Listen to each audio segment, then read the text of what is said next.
Friends, आज हम बात कर रहे हैं यस बैंक की।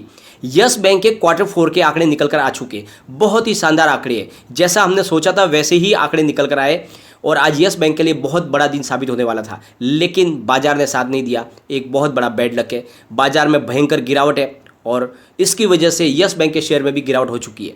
लेकिन उसके बावजूद भी यस बैंक का स्टॉक मजबूत है दूसरे बैंकिंग शेयर से, लेकिन फिर भी जो तेज़ी बननी थी वो रुक गई। वरना आज जितनी पॉजिटिव शानदार न्यूज़ है, क्योंकि एक न्यूज़ नहीं 2-3 न्यूज़ थी साथ में, और सबसे बड़ी न्यूज़ तो क्वार्टर 4 के जो आंकड़े हैं उसकी वजह से जरूर आज इसमें 15 से 20% की तेज़ी बन सकती थी, लेकिन उस तेज़ी पे ब्रेक लग गया है बाजार की वजह से। तो इतनी भयंकर गिरावट बाजार में क्यों हुई है, उसके पीछे वजह क्या है और क्या ये गिरावट का दौर जारी रहेगा, और अब यस बैंक में क्या पोजीशन बनेगी, क्या अब तो तेज़ी आगे बन सकती है या फिर गिरावट का दौर शुरू होगा, क्योंकि क्वार्टर 4 के जो आंकड़े लुभावने आ चुके हैं और इससे एक पॉजिटिव सेंटीमेंट बन चुका है। तो इस वीडियो के माध्यम से हम डिस्कस करेंगे क्या है वो आंकड़े और कितना बड़ा अचीवमेंट यस बैंक ने किया है क्वार्टर 4 के दरमियान, और साथ में कितनी बड़ी तेज़ी आगे बन सकती है और ये बाजार का गिरावट का दौर कब तक चलेगा, और इसमें हमें कौन सी स्ट्रेटेजी अपनानी चाहिए, क्या इसमें निवेश किया जा सकता है इस समय, तो जानेंगे इस वीडियो के माध्यम से सारी की सारी जानकारी। लेकिन फ्रेंड, उससे पहले अगर आप पहली बार हमारे चैनल पर आए तो चैनल को सब्सक्राइब कर दीजिए, एक बेल आइकॉन दबा दीजिए। चलो फ्रेंड, वीडियो स्टार्ट करते हैं। मैं हूं आपका दोस्त SB दवे और हमारे अपने चैनल ऑनलाइन कमाई में आपका बहुत बहुत स्वागत है। फ्रेंड्स, अभी 11 बजे के आसपास का टाइम है। आज यस बैंक का स्टॉक 15.85 पर ओपन हुआ और इसने हाई बनाई 15.95 की। शानदार तेज़ी बनी थी, लेकिन फिर बाजार ने साथ नहीं दिया और लगातार गिरावट का दौर शुरू हुआ। बाजार में भयंकर गिरावट हुई, करीब 1400-1500 पॉइंट की गिरावट बाजार में हो चुकी है, और इसी वजह से यस बैंक का स्टॉक भी लो में चला गया 15.30 के, और अभी ये ट्रेड कर रहा है 15.40 पर, करीब 1.91% डाउन पर, यानी करीब 2% की गिरावट है यस बैंक के स्टॉक में। लेकिन फ्रेंड, दूसरे अगर बैंकिंग सेक्टर में देखें तो बहुत ज़्यादा गिरावट है, भयंकर गिरावट है। सेंसेक्स करीब अभी 48,853 पर ट्रेड कर रहा है, यानी अपने 50,000 के स्तर को इसने तोड़ दिया है, और अभी ये करीब 1185 पॉइंट पर डाउन है, यानी करीब 2.36% डाउन है सेंसेक्स। निफ्टी 50 की अगर बात करें तो 14,538 पर है और 329 पॉइंट डाउन है, करीब 2.21% निफ्टी 50 में भी गिरावट है। और निफ्टी बैंक की बात करें तो 32,565 पर है, करीब 1292 पॉइंट की गिरावट है। सबसे बड़ी गिरावट है निफ्टी बैंक के अंदर, 3.82% की गिरावट, बड़ी भयंकर, करीब 4% की गिरावट है निफ्टी बैंक में। निफ्टी PSU बैंक की बात करें तो वहाँ पर और ज़्यादा बड़ी भयंकर गिरावट है, वहाँ पर 4.73% की गिरावट है, यानी 5% की गिरावट है, बहुत ही ज़्यादा, यानी बाजार में सबसे भयंकर गिरावट बैंकिंग शेयरों में ही है। निफ्टी प्राइवेट बैंक की अगर बात करें तो 3.85% की गिरावट है, वहाँ पर भी 4% की गिरावट है। तो पूरे के पूरे बैंकिंग सेक्टर में त्राही त्राही मची हुई है, और इसके बावजूद भी यस बैंक का स्टॉक अभी भी 2% से नीचे है, डाउन पर है। तो इसके पीछे वजह है बहुत ही ज़बरदस्त पॉजिटिव न्यूज़, और आज का दिन यस बैंक के नाम पर होने वाला था, लेकिन बाजार ने साथ नहीं दिया, और इसकी वजह से भयंकर गिरावट की वजह से यस बैंक के स्टॉक में भी गिरावट हुई। वरना आज 15 से 20% की तेज़ी पक्की बननी ही थी, क्योंकि नतीजे ही बहुत उत्साहवर्धक आए। इसका जो टाइमिंग है, ये टाइमिंग गलत हो गई, और इसी वजह से जो आज बड़ी तेज़ी से चूक गया यस बैंक का स्टॉक। पहले हम जरा उस आंकड़ों को भी डिस्कस करेंगे, आपको भी समझ में आए कितने शानदार आंकड़े निकल कर आए और ये गिरावट क्यों हो रही है। फ्रेंड, बाजार में जो सबसे बड़ी गिरावट है उसके पीछे वजह है कोरोना का भयंकर रूप धारण कर लेना, यानी जो दूसरी लहर है बहुत खतरनाक है पहली लहर से भी, और 1 लाख के ऊपर पेशेंट पहुंच चुके हैं। और सबसे बड़ी बात, महाराष्ट्र में लॉकडाउन की पूरी तैयारी हो चुकी है और लोगों में एक भय का वातावरण बन चुका है कि कई बड़ा लॉकडाउन लग जाएगा, और इसीलिए जबकि ग्लोबल मार्केट आज बंद है, लेकिन उसके बावजूद भी हमारे बाजार में तेज़ी बनने की बजाय बड़ी गिरावट बन गई, और उसके पीछे सिर्फ वजह एक ही है, कोरोना के मामले जो बहुत ज़्यादा बढ़ रहे, और इसी डर ने बाजार में भयंकर गिरावट का माहौल बना दिया, पैनिक क्रिएट कर दिया है, और इसी की वजह से हमारा जो यस बैंक का आज भयंकर पॉजिटिव न्यूज़ थी उसका भी इफेक्ट खत्म हो गया। एक बार हम उन आंकड़ों पे चलेंगे जो क्वार्टर 4 के आए हैं। क्वार्टर 4 के आंकड़े अनाउंस कर दिए हैं यस बैंक ने।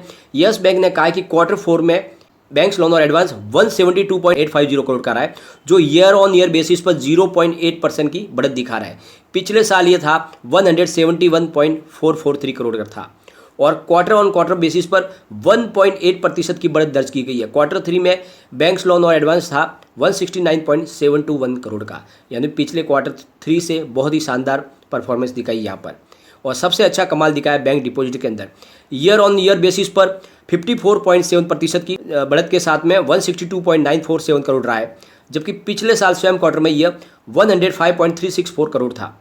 और क्वार्टर 3 से भी क्वार्टर 4 में 11.4% की बढ़त हुई है, यानी लगातार बढ़त बन रही है, तेजी बन रही है, लगातार माल कर रही है यस बैंक, क्योंकि क्वार्टर 3 में इनका 146.233 करोड़ का ही डिपॉजिट था। तो डिपॉजिट में भी 11% की बढ़त हो चुकी है क्वार्टर 3 से क्वार्टर 4 के दरमियान। लिक्विडिटी कवरेज रेशियो यानी LCR 122.7% रहा है, जबकि क्वार्टर 3 में ये 120% था। और करंट अकाउंट और सेविंग अकाउंट यानी CASA में भी 51.8% की बढ़त देखने को मिली है, जो है 42,587 करोड़, जबकि पिछले साल सेम क्वार्टर में ये था 28,063 करोड़ का। तो बहुत अच्छी इसमें इन्होंने परफॉर्मेंस दिखाई है। और पिछले क्वार्टर यानी क्वार्टर 3 से भी करीब 12.2% की बढ़त हो चुकी है, जो क्वार्टर 3 में 37,973 का CASA था। तो क्वार्टर 3 से क्वार्टर 4 में परफॉर्मेंस में ज़बरदस्त बढ़ोतरी देखने को मिल रही है। यानी चाहे आप CASA ले लो या बैंक के डिपॉजिट ले लो, लोन भी उन्होंने बहुत ज़्यादा बांटा है, साथ में उनके पास डिपॉजिट भी बहुत ज़्यादा है। यानी क्वार्टर 3 से क्वार्टर 4 में शानदार परफॉर्मेंस में बढ़ोतरी की है। और उसी से हमें एक बात समझ में आ चुकी है कि आने वाला जो रिजल्ट है वो क्वार्टर 3 से क्वार्टर 4 का दमदार बनेगा ही बनेगा। और आज का दिन यस बैंक के नाम हो जाता, लेकिन बाजार ने साथ नहीं दिया। और दूसरी जो सबसे बड़ी खुशखबरी है वो ये है कि निफ्टी नेक्स्ट 50 के अंदर भी एंट्री हो चुकी है। अब ये निफ्टी 100 का पार्ट बन चुकी है, और इससे एक मजबूती इसकी झलकती है और लोगों का विश्वास बढ़ेगा और बड़े फंड हाउस की अब इसमें एंट्री होगी, निवेश भी बढ़ेगा। और जो तीसरी सबसे बड़ी खुशखबरी थी वो थी कल ही निकल के आई थी, GVFL फिनटेक और स्टार्टअप्स कंपनी के साथ में एक बड़ा टाइप किया है और एक नए क्षेत्र के अंदर एंट्री कर लिया। यानी स्टार्टअप्स बिजनेस को भी अब फाइनेंशियल और बैंकिंग सेवाएं प्रोवाइड करेगी यस बैंक। तो यस बैंक लगातार अपने नए क्षेत्र के अंदर अपनी एंट्रियां कर रही है और अपने कारोबार को लगातार फैला रही है। और इसका नतीजा यह है कि आने वाले समय में यस बैंक के कारोबार में बहुत ज़्यादा वृद्धि होगी। तो ये सारा लबोलबाब जो है इसके, ये सारी की सारी जो रणनीति पॉजिटिव न्यूज़ की वजह से यस बैंक में जो गिरावट है थोड़ी थमी हुई है, वरना बैंकिंग सेक्टर में तो बहुत ही भयंकर आज गिरावट है, 4 से 5% की गिरावट है। और पूरे ओवरऑल बाजार में भी बहुत ही बड़ी गिरावट है। और इसके पीछे एक ही वजह है, कोरोना का डर।